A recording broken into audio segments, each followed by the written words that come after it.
Nossas boas-vindas ao vice-presidente de serviços da SICS, Charles Paese, que hoje conduz nossos trabalhos, aos seus colegas de diretoria, membros do Conselho Deliberativo, núcleos, empresários e empresárias associados. Doutora Kátia Valandro, nossa palestrante de hoje. Comandante do 36º Batalhão da Polícia Militar de Farroupilha, Tenente-Coronel Luiz Fernando Becker. Superintendente-Geral do Hospital São Carlos, Janete Toigo D'Agostini. Demais autoridades presentes, imprensa, senhoras e senhores. Conosco presentes hoje os alunos que estão participando do projeto Mini Empresa. O projeto Mini Empresa é liderado pelo Núcleo de Jovens Empresários da SICS. O Mini Empresa é um projeto com foco no desenvolvimento dos talentos do empreendedorismo de estudantes, onde os jovens participam do processo de criação de uma empresa, um produto, sua comercialização no mercado, até o encerramento contábil. Um desafio que foi acolhido pelo Núcleo Jovem e conta com o patrocínio de Planeta Água, Máquina Sasi, Cicobi Vale do Vinho, ITM Têxtil e Grupo Tecnova. Informamos a programação da SICS dos próximos dias. No dia de hoje, palestra sobre regularização de obras e seus trâmites, que será promovido pelo Núcleo Imobiliário da SICS. Dia 14 de julho, capacitação sobre remuneração variável e remuneração indireta, com o instrutor Antônio Silvano. Dia 8/7 a 24 de julho, não haverá almoçando com a SICS. Estaremos presentes na FENAQUIV. Visite nosso estande.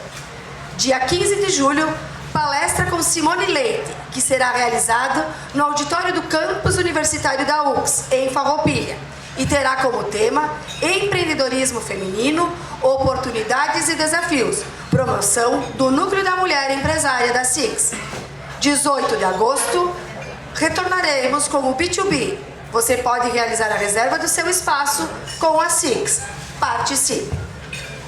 Nossos eventos contam com o patrocínio da Cooperativa Sicredi Serrana, com o apoio do Hotel de Capri, Veritá Diagnóstico por Imagem, Planeta Água e Apliper Software.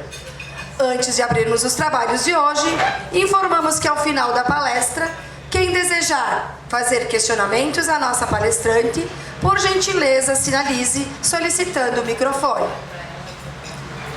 O tema Planejamento Previdenciário, como programar a sua aposentadoria, será apresentado por doutora Kátia Valandro, advogada, especialista em Direito Previdenciário e Direitos de Negócio, sócia da Bianchi Advocacia.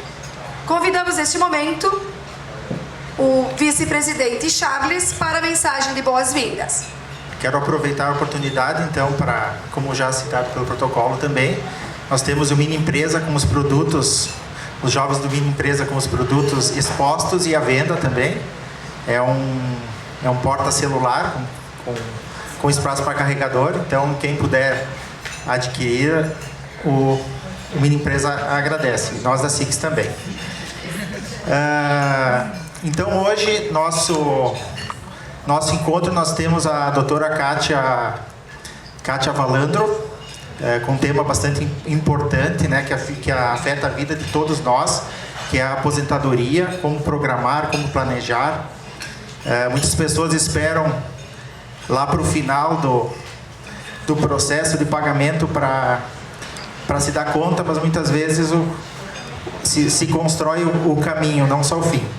Então eu passo a palavra para a doutora Kátia, já agradecendo também a Bianchi Advocacia e a equipe que está aqui também presente, né, por sempre nos proporcionarem assuntos muito interessantes e relevantes nos Almoçantes com a SIX. Então passo a palavra para a doutora Kátia. Olá, uma boa tarde a todos, bom dia para quem ainda não almoçou. Agradeço a SIX o convite, né, de poder conversar com vocês a respeito desse tema. A gente vai ver que tem muita coisa para conversar a respeito, né? E agradeço também a presença de cada um de vocês aqui hoje, para a gente poder trocar, né, algumas informações, tentar dirimir algumas dúvidas, ou de repente fazer com que vocês saiam daqui com os cabelos em pé, né? Porque vocês vão ver que algumas situações é isso que vai acontecer, tá? Então, planejamento previdenciário, como programar a sua aposentadoria. Planejar antes de requerer um benefício. É isso que a gente tem hoje para tentar conversar aqui com vocês. Por quê? Porque se tem muito arraigado que basta eu ir ao INSS e solicitar um benefício sem me preocupar com como é que estão as minhas contribuições, como é que está o meu cadastro no INSS, como que isso vai ser analisado, né? Antigamente, sim, bastava daqui a pouco eu simplesmente fazer este pedido, né, sem ter que me preocupar com essas informações. Só que hoje o que acontece? A gente tem, e já saiu na imprensa, que a Dataprev está utilizando robôs para análise de benefícios. E aí o que acontece? Esses robôs não fazem análises. Eles olham se aqueles campos que foram pré-determinados estão marcados. E a gente vai ver no decorrer da conversa que o cadastro de cada um de vocês aqui no INSS está incompleto. Muito dificilmente vocês vão pegar um cadastro de vocês completo no INSS. Ou há informações faltando, ou há informações que não deveriam estar aí, ou há lacunas, certo? E a gente tem que cuidar de fazer este ajuste antes de requerer um benefício. Porque senão o que vai acontecer? Um indeferimento desse benefício e aí uma peregrinação, ou por recurso administrativo, ou por ação judicial, para tentar reverter o que a gente poderia ter feito antes, né? Ajustar essas situações antes. Então, o que significa e por que ele é importante? Justamente por isso. Citando alguns exemplos, a gente já teve reformas anteriores, né? A gente teve agora a reforma da Previdência em 2019, mas a gente já teve outras reformas anteriores. E o que é comum hoje acontecer? As pessoas nos procurarem querendo revisar o seu benefício porque elas acham que elas estão ganhando pouco, e a gente descobre o quê? Que lá em 98, quando teve aquela reforma da Emenda Constitucional 20, muitas pessoas saíram correndo, fazendo pedidos, sem analisar algumas questões. E aí o que acontece? A gente olha a carta de concessão daquela pessoa e ela pegou uma aposentadoria proporcional. Se ela esperasse 7, 6 meses, ela pegaria uma aposentadoria integral. Faltou o quê? Faltou o cuidado de analisar se naquele momento era melhor eu fazer o pedido, porque eu tinha uma regra de transição, ou se aguardando 6 meses, eu teria uma diferença de daqui a pouco 25%, 30% da minha renda. Faltou esse planejamento, faltou essa análise. E agora não tem o que ser feito. Uma vez feito o pedido de aposentadoria e feito o saque do primeiro salário, a menos que haja algum erro, eu não reviso mais. Eu não posso desistir daquele benefício para pegar outro. E aí a gente começa a ver os prejuízos que essas pessoas sofreram por falta de planejamento. Então, a nossa intenção é o quê? É verificar não apenas o direito à concessão de benefícios neste momento, mas futuros.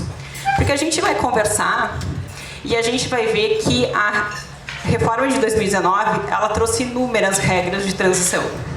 Vocês já devem ter acessado o CNIS de vocês ou a simulação do INSS e aparece lá inúmeras possibilidades, quando vocês vão completar, os valores são diferentes e vai ficar aquela dúvida. Vale a pena eu pedir o benefício agora? Eu espero? Vale a pena esperar? Por quê? Certo? Então, quem nunca pegou ali a simulação do meu INSS, quem nunca fez isso, faça depois. E tente entender o que está lá. Aquelas regras, quando você preenche os requisitos, o que está faltando. Primeiro, que é muito difícil de entender. Segundo, que são várias as possibilidades e as pessoas ficam perdidas. Terceiro, porque muitas informações que estão lá estão erradas. Então, a pessoa baixa a simulação, daqui a pouco lá indica que tem direito ao benefício, entra com um pedido sozinho, porque é possível fazer o pedido sozinho perante o INSS, e vem o indeferimento. E aí a pessoa vem e diz assim, mas lá dizia que eu tinha direito, e agora veio o indeferimento. Veio porque o servidor analisou, viu que o que estava constando estava errado, estava equivocado, teve os ajustes, e a pessoa não preencheu o direito e teve, então, o seu benefício indeferido. E sempre aquela pergunta, que é o que a gente vai conversar hoje, que as pessoas vêm e perguntam, eu devo me aposentar agora, se eu tiver os requisitos para fechar um benefício, ou eu devo aguardar? É isso que elas querem saber, sempre. Então, eu estava falando para vocês, a reforma de 2019, ela trouxe, só na aposentadoria por tempo de contribuição, a antiga aposentadoria por tempo de contribuição, que hoje é chamada de aposentadoria programada, ela trouxe 4 regras de transição. Antes, as outras reformas, a emenda constitucional de 20, por exemplo, ela trazia uma regra de transição. E a gente já viu que deu problema e deu prejuízos. Então, vocês imaginem 4 regras de transição e eu entender aonde que eu me encaixo, qual delas é melhor para mim. A aposentadoria por idade. Para o homem não mudou, para a mulher mudou. Aumentou de 60 para 62 anos. E eu também tenho regra de transição para isso.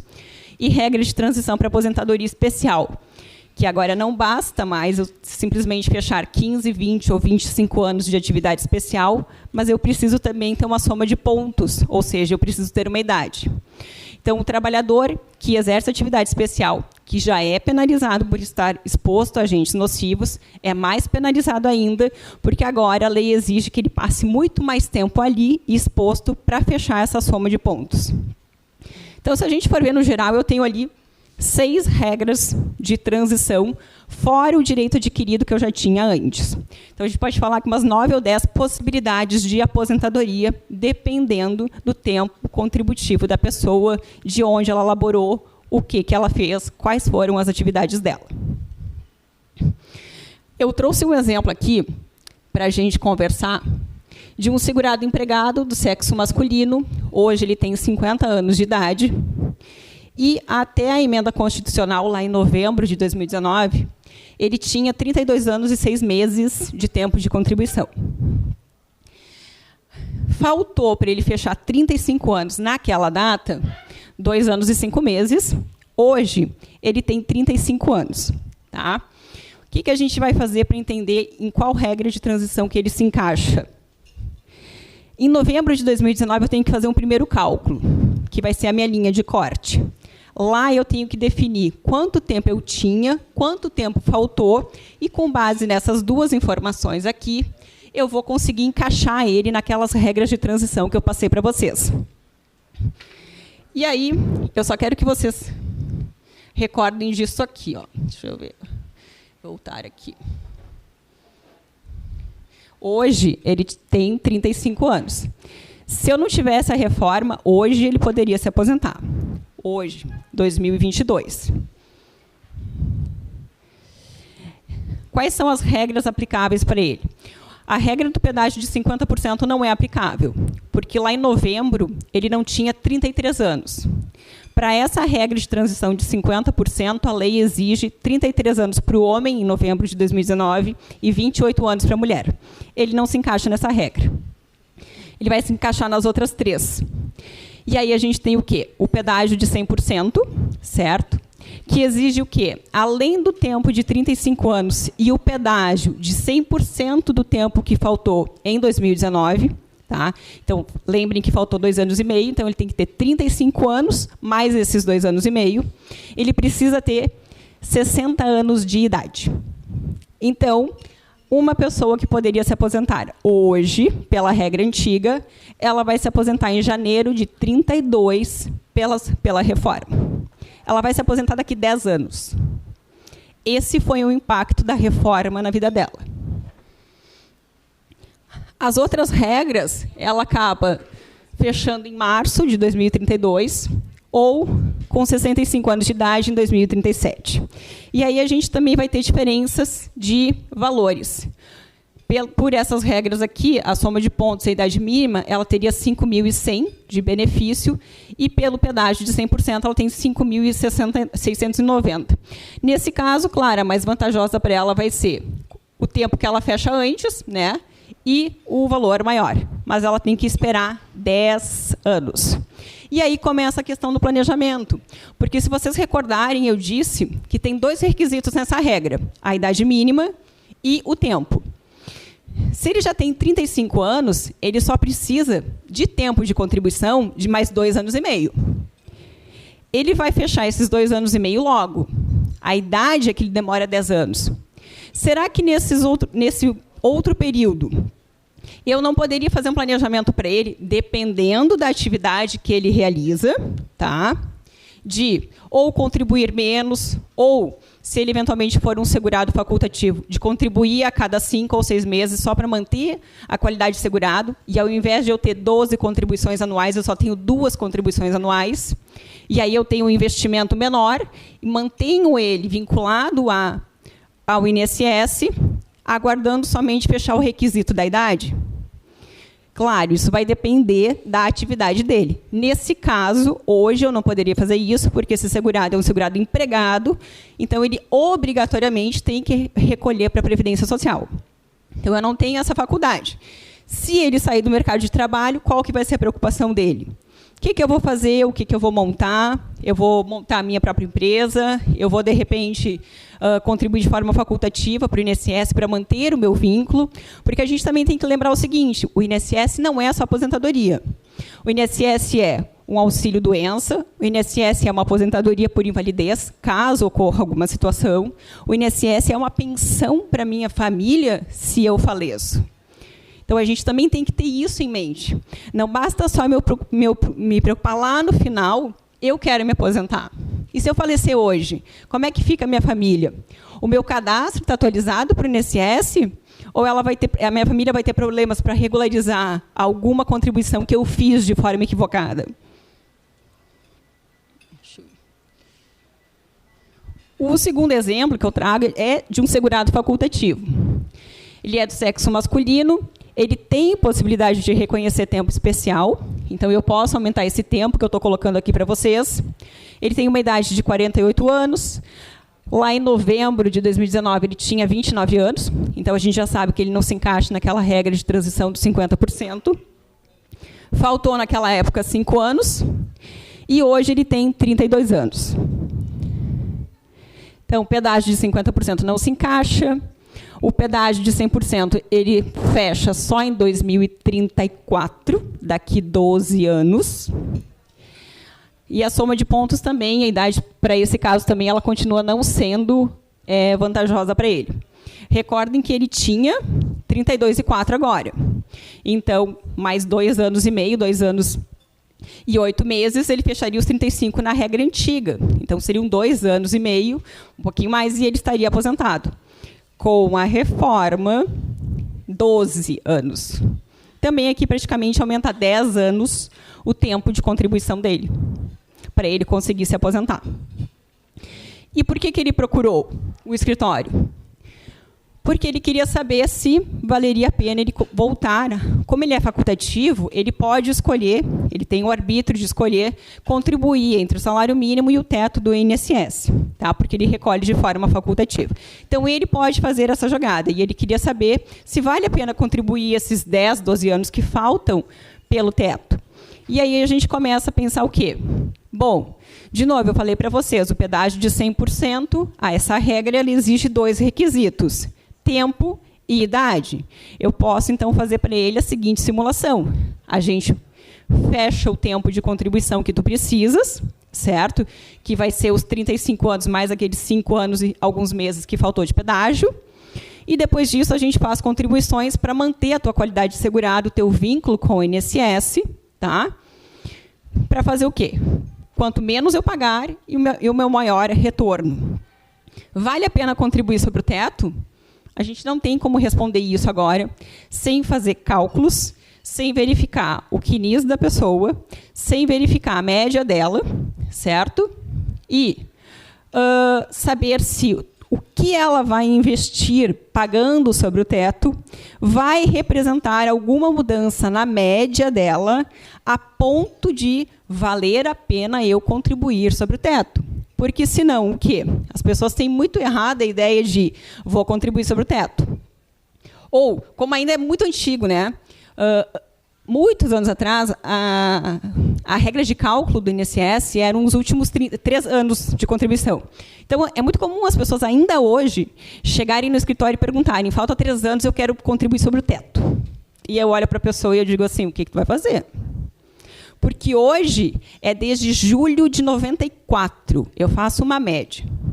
Então, é matemática, né, gente? Julho de 94, 2022, tá? A gente tem ali vários anos para pegar todos esses salários. Vocês acham que 3 anos vai impactar nisso tudo? Se eu tive uma contribuição mínima a minha vida inteira, 3 anos de teto vai fazer o quê? Vai fazer eu botar dinheiro fora. Então, esse tipo de cálculo tem que ser feito. Esse tipo de projeção futura tem que ser feito para saber se vale a pena ou não. Não existe hoje eu chegar aqui e dizer para vocês: não, no teu caso vale a pena. Isso demanda, olha, 1 mês, no mínimo, de análise, de documentação, de saber que possibilidades que a gente tem de criar cenários para saber o quanto vale a pena contribuir ou não. De novo, para aquelas pessoas que têm essa possibilidade, certo? Segurados, empregados, por exemplo, é mais difícil de eu ter esse jogo de cintura, porque eles contribuem sobre o salário que eles recebem, tá certo? Contribuinte individual já não. Eu posso fazer essa situação, mas aí eu começo a me preocupar com o quê? Eu aumento o INSS, eu aumento o imposto de renda e eu aumento a tributação da minha empresa se eu sou sócio. Tá? Então, a gente tem que começar a pensar também em todas essas variáveis que a gente começa a aumentar, que vai entrar no cálculo, para mim saber o quê? Vale a pena esse investimento todo que eu estou fazendo lá no final? A minha média, que era 2.200, ela vai aumentar para 2.500? E eu paguei sobre o teto 10 anos? Não faz diferença, não tem porquê.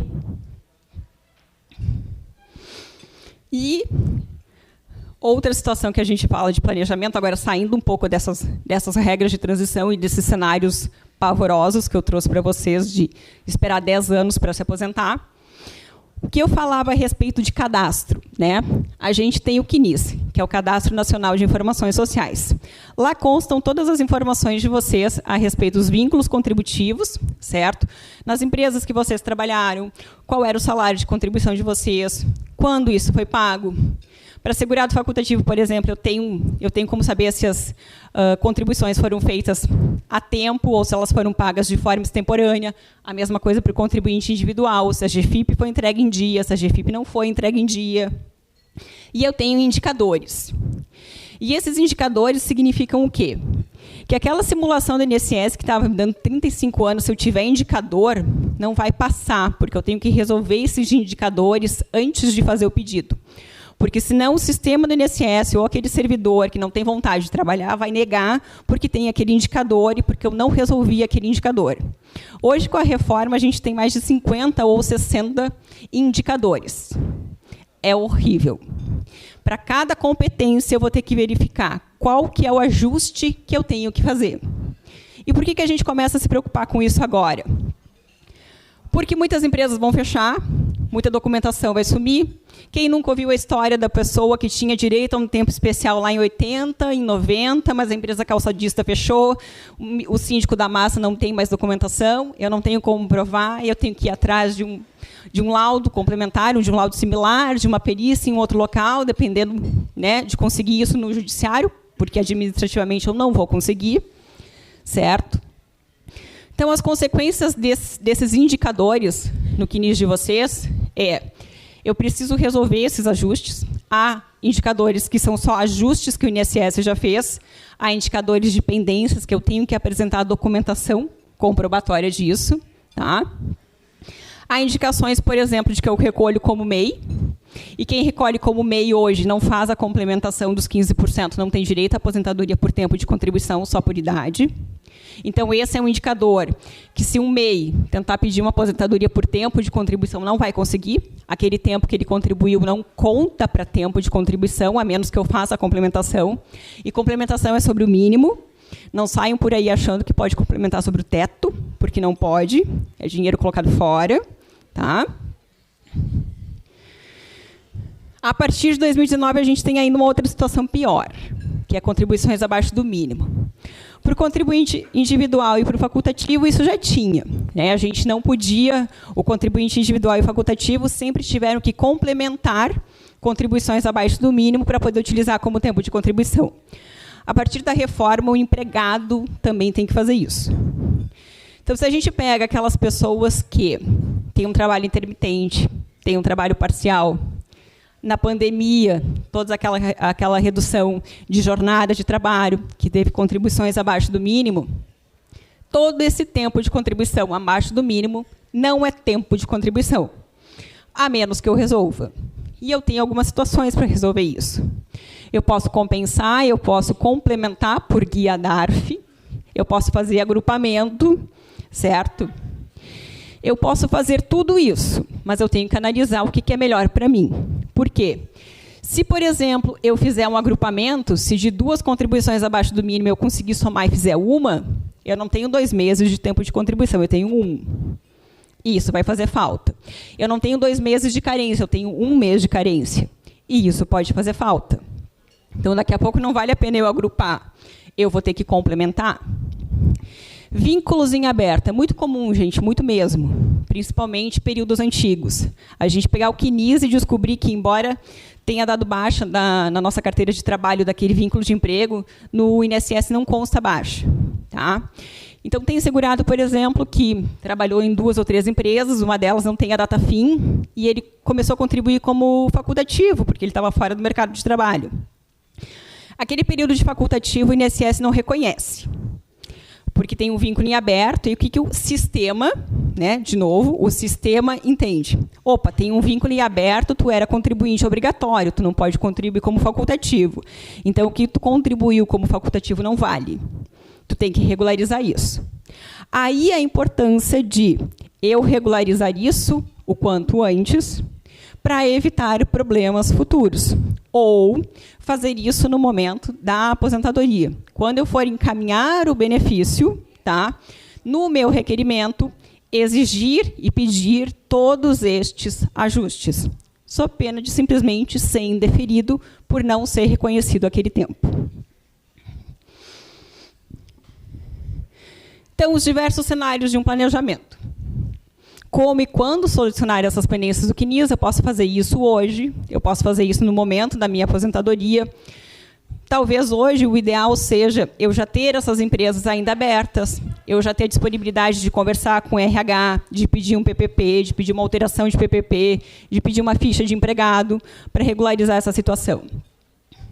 No planejamento, a gente também pode observar se a pessoa tem possibilidade de tempo rural, que documentos que ela tem para isso, e quais as chances disso ser reconhecido, tanto administrativamente quanto judicialmente. Se ela tem tempo especial, se ela tem documentação para isso, e se essa documentação garante esse direito para ela. Porque um daqueles segurados lá no início, vocês lembram que ele tinha 35 anos hoje, e ele foi jogado para 2032, a gente questionou ele, se ele tinha tempo especial, se ele tinha tempo rural, E, infelizmente, ele não tinha, porque se ele tivesse, eu poderia daqui a pouco jogar ele para uma regra de transição de 50%. E a regra de transição de 50%, por que as pessoas querem muito ela? Porque é a única que não exige idade mínima. Porque a idade mínima impacta, tanto na regra de 100% quanto na soma de pontos. Certo? O 50% não exige idade mínima. Ele tem o fator previdenciário para compensar essa situação. Então, a minha média não é a minha média integral, tá? Mas ele não exige idade mínima. Então, sempre que eu puder aumentar o tempo de contribuição, com tempo rural, por exemplo, ou um tempo especial, eu posso, daqui a pouco, me encaixar naquela regra de transição. Esses são os cenários que a gente vai poder projetar. E verificar se esse tempo rural vai impactar, se esse tempo especial vai impactar. No planejamento, a gente também vai poder falar sobre o ROI, que é o retorno sobre o investimento. É aquela situação que eu conversava para vocês. O facultativo, vale a pena continuar sobre o teto? Toda aquela contribuição de 20% sobre o teto vai retornar para ele, na média dele, algum valor que vale a pena? Quanto eu estou investindo? Eu estou investindo em 10 anos, daqui a pouco, 1 milhão, e o meu retorno é o quê? É 500 mil? Vale a pena isso? É aquela situação, muita gente chega e quer contribuir sobre o teto, aumentar a contribuição, né? Ou aquela pergunta que eu falei para vocês no início. Quero saber se vale a pena eu aposentar agora, porque o INSS está dizendo que eu tenho direito a uma regra de transição aqui e a outra daqui a 5 anos. Qual delas vale a pena? É difícil dizer isso logo de cara. Eu tenho que analisar a documentação. E também eu não respondo isso para a pessoa, nunca. O que eu coloco para ela são todas as variáveis. É ela quem decide se ela se aposenta ou não. A pergunta sempre que eles fazem é: e se fosse você, doutora, o que você faria? Eu não respondo. Eu coloco e digo para a pessoa: o que eu estou fazendo é, as variáveis estão ali, você é que sabe da sua condição financeira, você é que sabe das suas outras fontes de renda, da tua necessidade neste momento. A decisão é sua, nunca é minha. E aí uma questão que eu pergunto para vocês, para pensar. O melhor benefício é o que tem maior valor ou é o que representa o melhor retorno? Será que eu tenho que esperar? Será que vale a pena eu esperar 5 anos ou 10 anos para ter um salário de benefício maior, uma diferença de R$500, por exemplo, por mês? Ou será que vale eu me aposentar agora com um valor menor?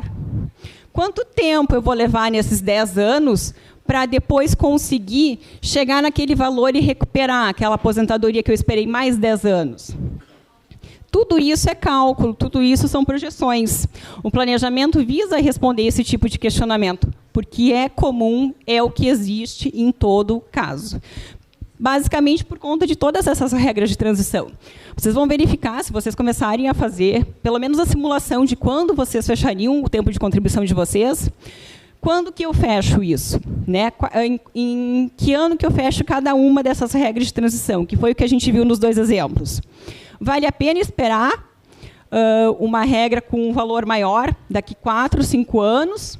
Ou vale a pena eu pegar esse valor agora, que é mais certo, é garantido para mim? Qual que é a diferença disso? Isso é só cálculo, gente, não adianta. Fatores que também influenciam no planejamento. O tipo de segurado, que era o que a gente vinha conversando. Eu consigo jogar valores daqui a pouco com um contribuinte individual ou um facultativo. Um contribuinte segurado é mais difícil, porque ele vai contribuir sobre o salário dele, a menos que daqui a pouco ele tenha alguma atividade concomitante junto. E aí a gente pode fazer essa simulação, né? Considerar, como eu falei para vocês, o aumento de incidência de INSS, imposto de renda, porque as pessoas dizem assim: ah, o facultativo nem tanto, mas o contribuinte individual, vou jogar meu prolabore para o teto. Né? Sempre paguei sobre o mínimo, vou jogar para o teto agora, porque eu quero ganhar o teto do INSS. Primeiro que ninguém vai ganhar o teto do INSS, mesmo que a vida inteira pagou sobre o teto do INSS. Ah, esqueçam. Segundo, sou sócio da empresa, aumentei meu prolabore. Pensei que isso vai impactar no INSS meu, no meu imposto de renda, porque o salário mínimo não tem imposto de renda, eu vou passar a pagar imposto de renda, e isso vai impactar no recolhimento da folha de salário da empresa também. Tem todas essas situações. Complementação de MEI, custo-benefício. Vale a pena eu fazer a complementação do MEI? Ou daqui a pouco eu já estou perto de conseguir uma aposentadoria por idade? E MEI, gente, cuidem, porque MEI hoje é assim, é só a gente chutar, a gente abre o MEI. Né? A gente nem precisa, a gente vai lá, faz o cadastro, abre o MEI. Sai contribuindo e não sabe quais são, né, as consequências disso. Tá? De daqui a pouco eu estar abrindo mão de uma aposentadoria por tempo de contribuição. Essas complementações, se eu não fizer no momento oportuno, se eu for verificar que eu estou há 5 ou 10 anos ali, contribuindo sobre MEI e quero fazer a complementação, agora tem juros, multa, correção. Porque é um recolhimento em atraso.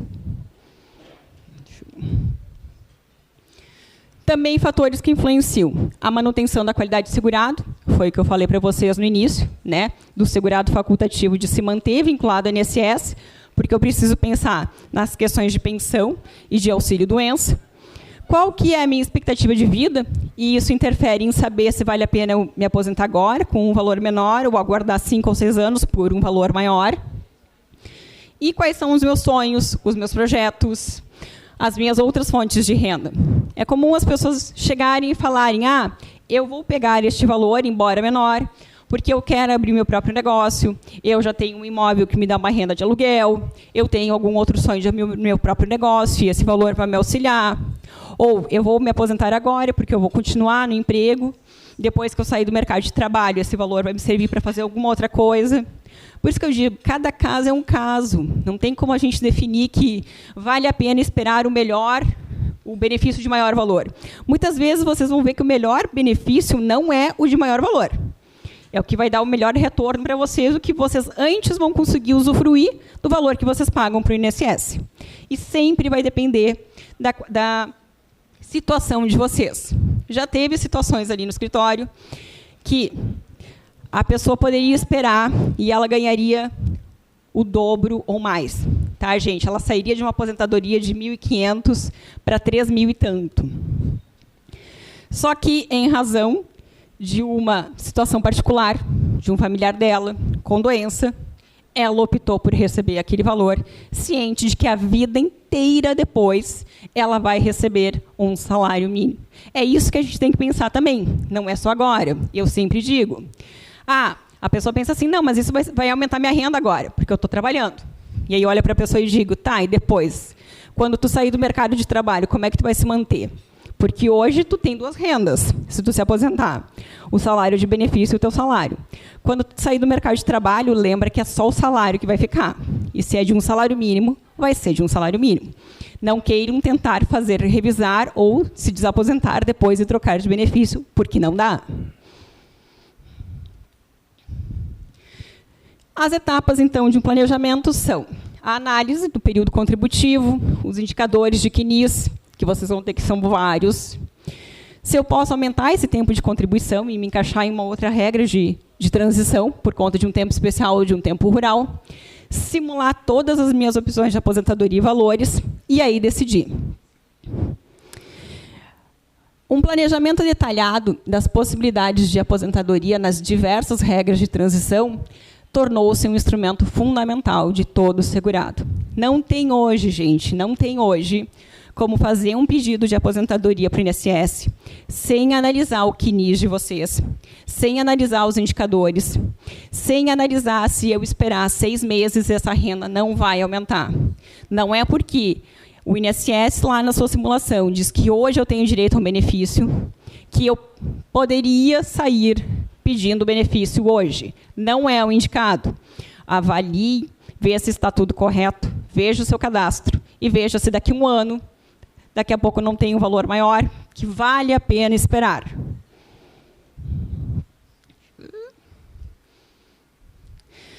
Então, a finalidade do planejamento é encontrar o melhor benefício, que nem sempre será o de maior valor, antecipar problemas e possíveis consequências, principalmente com relação a conseguir documentação de empresas que hoje estão abertas, porque depois de fechada ou falida é muito mais difícil, ajustar pendências e proteger a família e o grupo de dependentes. E aqui eu só dou um exemplo para vocês.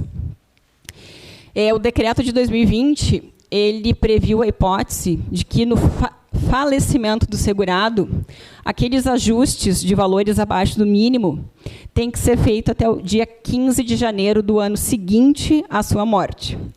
Então, eu só coloco para vocês o seguinte, era um segurado que ele tinha um trabalho parcial, ele não contribuía sobre o mínimo, ele tinha valores sempre abaixo do mínimo. Esse período não vai ser reconhecido como tempo de contribuição, ele não vai ser reconhecido como carência e ele falece. Ele falece em dezembro, dia 30 de dezembro. Qual que é a família que até o dia 15 de janeiro vai ter condições de analisar essa documentação e ver que ela teria que complementar isso até esse dia 15? Então, aí já é, de repente, uma situação para a gente pensar e verificar como é que está o meu CNIS. Eu não posso resolver isso antes, eu não posso deixar, de repente, os meus familiares, os meus filhos, melhores, amparados, para simplesmente fazerem o pedido, que já é uma trajetória longa, que já demora um monte quando está tudo certinho. Essas são as minhas considerações para vocês. Eu agradeço a atenção. Espero que eu tenha colocado algumas questões para vocês pensarem, para vocês analisarem, certo? E sim, é complicado, é difícil, tem muitas variáveis, certo? Então, sempre que possível, procurem auxílio de um profissional, tá? E exijam que todas as possibilidades de benefício sejam apresentadas para vocês. Não confiem simplesmente de que fechou 35 anos, se aposenta. Analisem, vê se daqui 6 meses não tem um benefício melhor. Muito obrigada. Este espaço, então, agora fica aberto para as perguntas, considerações. Quem? Bem, a gente também ouve já falar numa nova reforma da Previdência, né?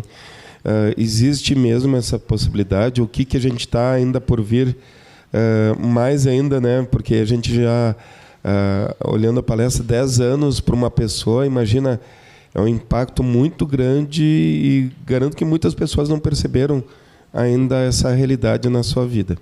Obrigado. Não, as pessoas não perceberam. As pessoas percebem e se dão conta disso a partir do momento que elas acham que elas estão fechando os 30 anos se mulher ou 35 se homem. Elas vêm para o escritório, buscam a informação, elas chegam, olha, gente, 90% certas de que vão se aposentar e saem com a informação de que volta daqui 10 anos. É patente a frustração delas. Tá? O que eu digo para essas pessoas? Que provavelmente dentro de 10 anos a gente talvez tenha alguma outra reforma, eu não posso garantir. Um planejamento dessa forma também, no final, vai constar uma observação muito grande, que ele está sendo feito com base nas regras de hoje. Elas podem modificar. Eu não acredito numa reforma próxima, tá? A curto prazo eu não acredito, porque essa reforma de 2019 ela mexeu muito. A gente teve esses exemplos, né? E olha, gente, eu já peguei uma mulher, tá? Que por dois dias não entrou na regra de 50% e foi jogada para 10 anos, por 2 dias.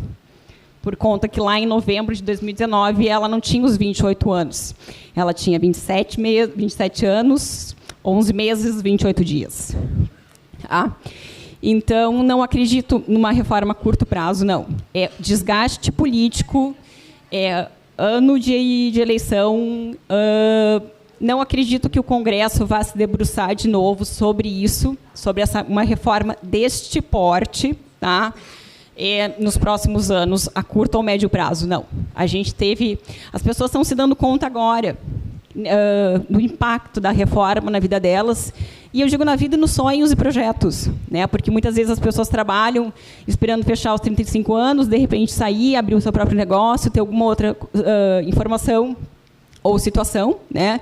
E elas saem com aquela informação de que, olha, daqui 10 anos, isso ainda tem que continuar contribuindo para fechar o tempo, né? Então, a curto, médio prazo, não, sem chances. Mas, dentro de 10 anos, eu não garanto que não tenha alguma modificação. Não tão grande, eu acredito, né? Mas talvez alguma outra de requisitos específicos. Mas grande desse jeito, eu acho que ainda vai levar algum tempo. Tanto que a gente pensar, quem encabeçou isso no final foi o Temer, né? Que depois nem foi para a reeleição. Ele simplesmente pegou isso por conta do impeachment da Dilma e saiu. É desgaste político muito grande. Doutora Kátia, parabéns aí pela explanação. Muito obrigada. Eu tenho uma ponderação para fazer e um questionamento.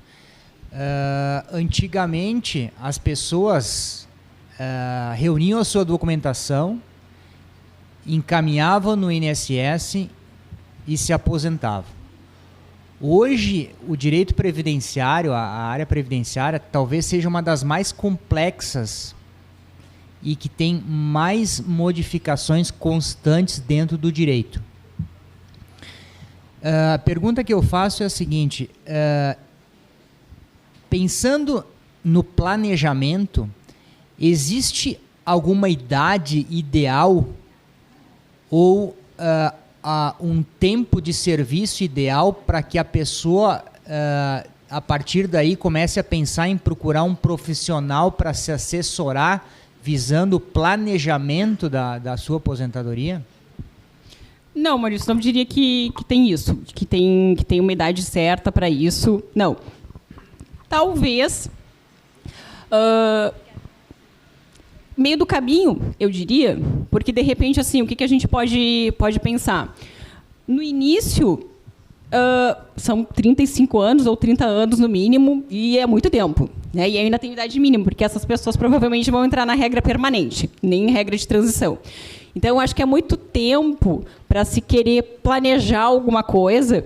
E o exemplo disso são todas essas pessoas que estavam ali com o pé na porta para fechar os 30 ou 35 e foram jogadas lá para 10. Né? Então, talvez agora no início não seja de grande valia, não tenha, porque a gente não consegue prever e provavelmente 30, 35 anos a gente vai ter reformas.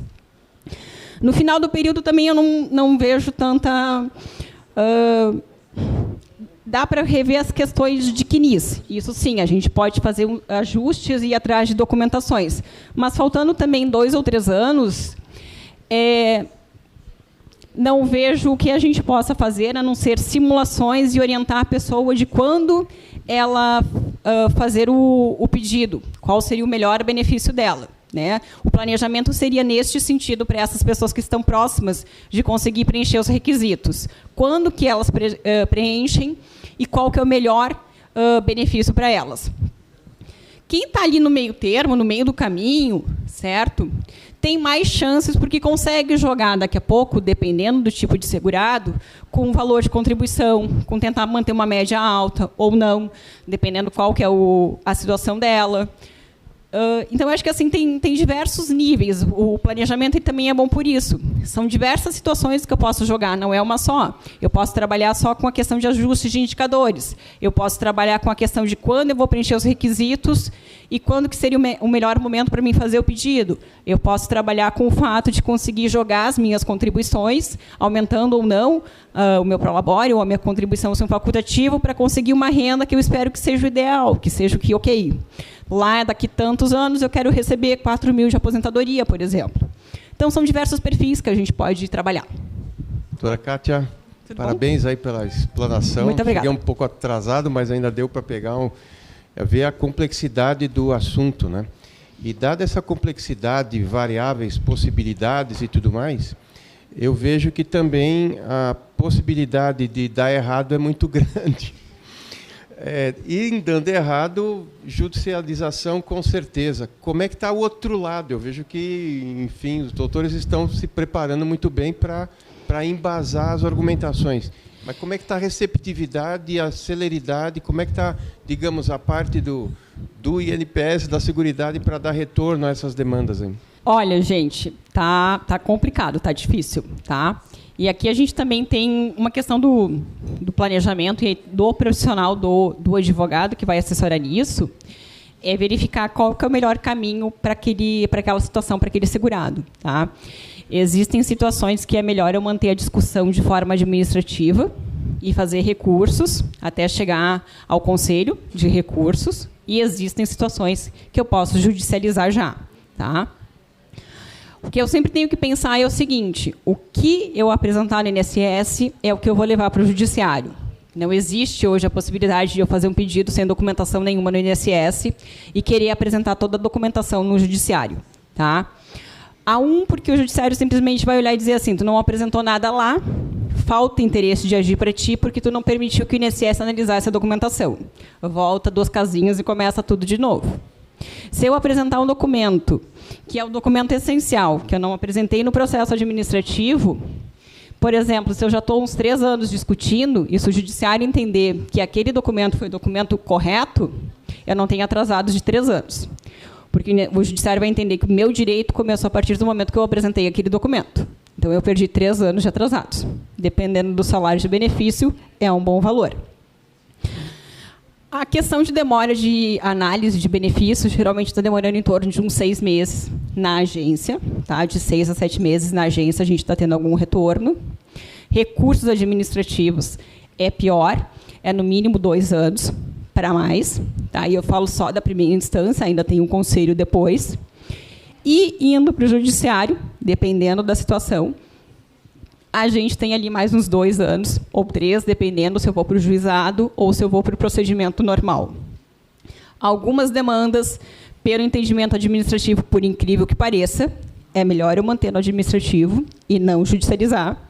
Outras, é melhor, muitas vezes, eu fazer um recurso administrativo e esperar um tempo que eu aumente o meu valor de causa para fugir dos juizados da Justiça Federal, que são terríveis, algumas vezes, para o segurado, e conseguir ir para o procedimento normal, que eu chego no Tribunal Regional Federal. Então, dependendo da situação, eu tenho jogadas. Eu consigo fazer isso. Claro, paciência, porque isso requer tempo. Mas uma boa instrução do processo administrativo, uma boa documentação, já me garante metade do caminho e garante que lá na frente, os 5 anos ou os 3 anos que eu esperei, eu não tenha atrasados, ou eu tenha atrasados. Vai depender muito disso também. E é aquela situação, não é que o INSS é ruinzinho e o judicial é bonzinho. Muitas vezes é o inverso, depende da situação. Muitas vezes o judicial é pior que o administrativo. Doutora Kátia, em primeiro lugar, parabéns pela explanação, mas eu quero fazer algumas considerações para ouvir a tua opinião, né?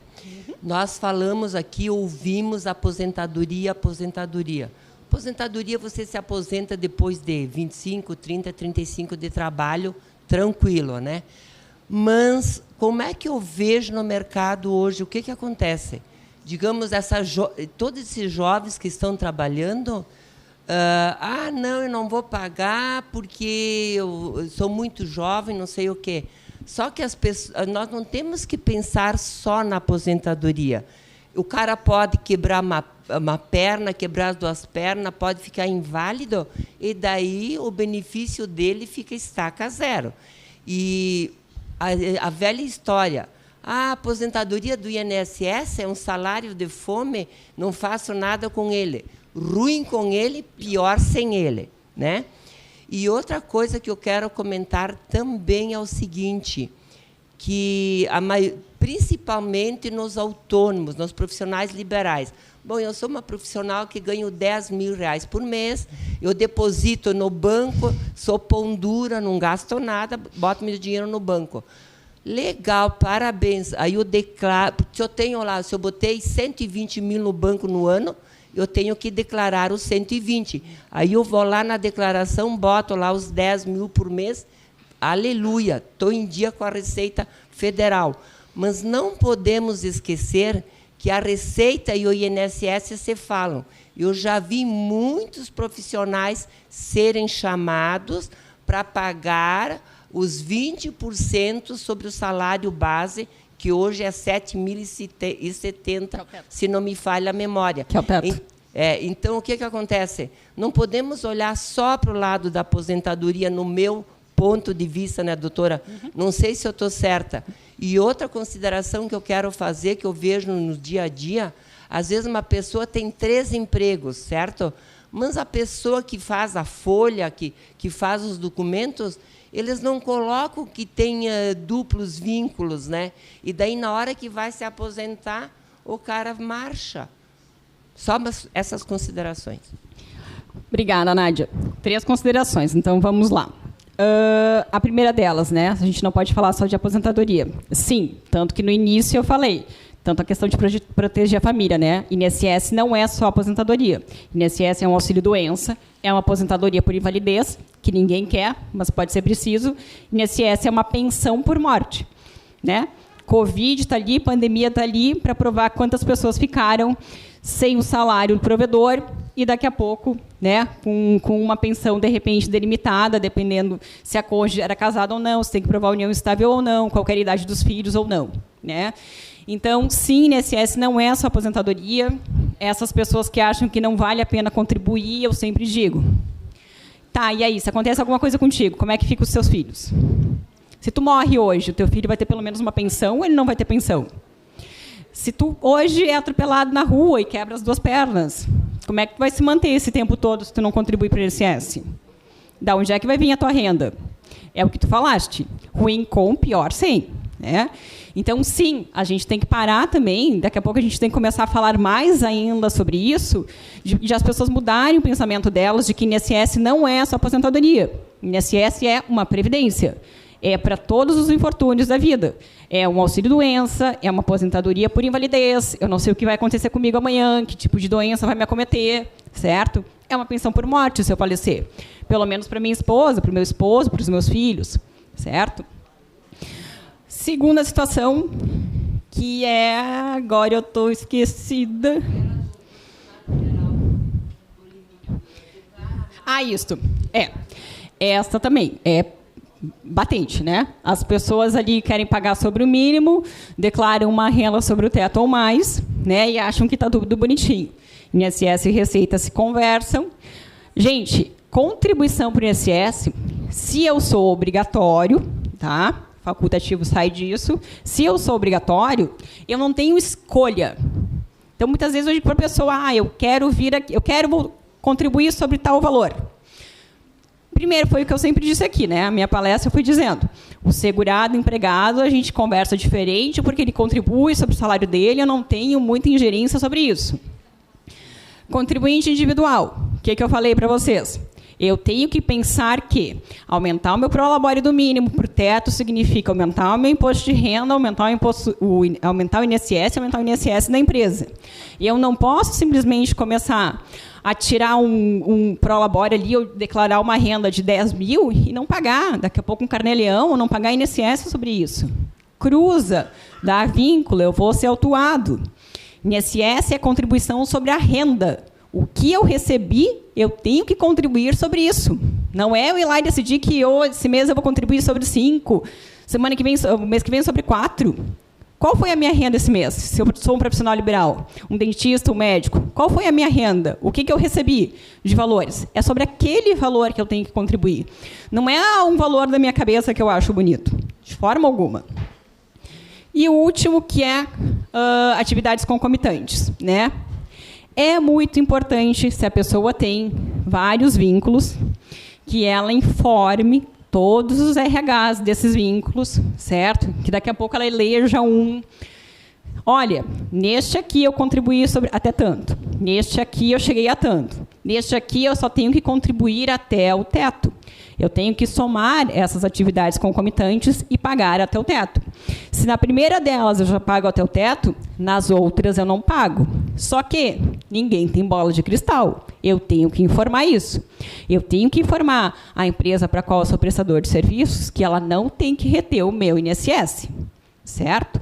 Porque senão ela vai reter, é uma obrigação legal dela. Ela vai exigir, inclusive, um documento daquela empresa que eu estou apontando, na qual eu já recolho INSS sobre o teto, de que efetivamente isso ocorre. Porque senão é uma obrigação legal dela. Então, essas informações também têm que ser passadas para essas pessoas. Elas têm um limite para contribuir sobre o INSS. Eu tenho um mínimo e eu tenho um máximo. E atividades concomitantes não é sobre o valor que eu recebo em cada uma delas. Se eu atingir o teto, é sobre o teto.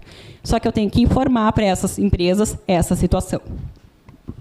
Agradecemos, então, a presença de todos, especialmente a ti, Kátia. Sempre é bom ter informações tão importantes e que atingem a vida de todos nós. Com certeza. Muito obrigada.